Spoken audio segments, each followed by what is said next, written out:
నేను నారా లోకేష్ ను కలవలేదు, లోకేష్ ను చీకట్లో కలిశాను అని రేవంత్ రెడ్డి గాలి గన్నయ్య మాటలు మాట్లాడుతున్నాడు. నేను ఏది చేసినా బాజప్తా చేస్తా, బేజాప్తా చేయను. లోకేష్ నా తమ్ముడు లాంటివాడు, ఒకవేళ కలిస్తే తప్పేంటి? లోకేష్ ఏమైనా రేవంత్ రెడ్డి సంచులు మోసిన దొంగ కాదుగా? లోకేష్ నీలాగా చదువు రానివాడు కాదుగా? లోకేష్ మీ పెద్ద బాస్ కొడుకే కదా? ఏదో దావూద్ ఇబ్రహీం గుండా చీకట్లో కలిశాను అని ప్రచారం చేస్తున్నావు ఏందిరా హౌలా? కేటీఆర్ నేనేదో లోకేష్ని కలిసినట్టు అర్ధరాత్రి పోయి మేమేం చేసినా బాజాప్తా చేస్తాం, బేజాప్తా చేయాల్సిన కర్మ మాకు లేదు. అయినా నాకు తెలియక అడుగుతా, లోకేష్ ఏమైనా నీ లెక్క అంతర్రాష్ట్ర దొంగనా? లోకేష్ ఏమైనా నీ లెక్క సంచులు మోసినోడా?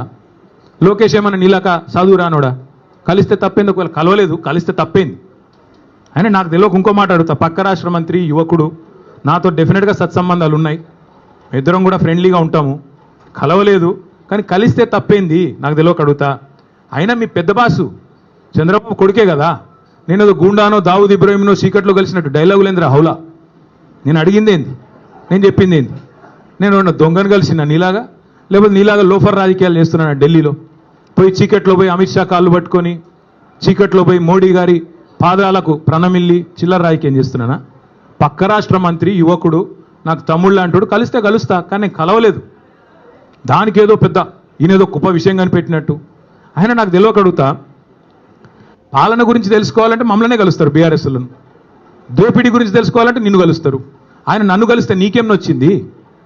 ఆయన నన్ను కలిసినా నీకేం బాధ అవుతుంది? నాకు తెలియక అడుగుతా.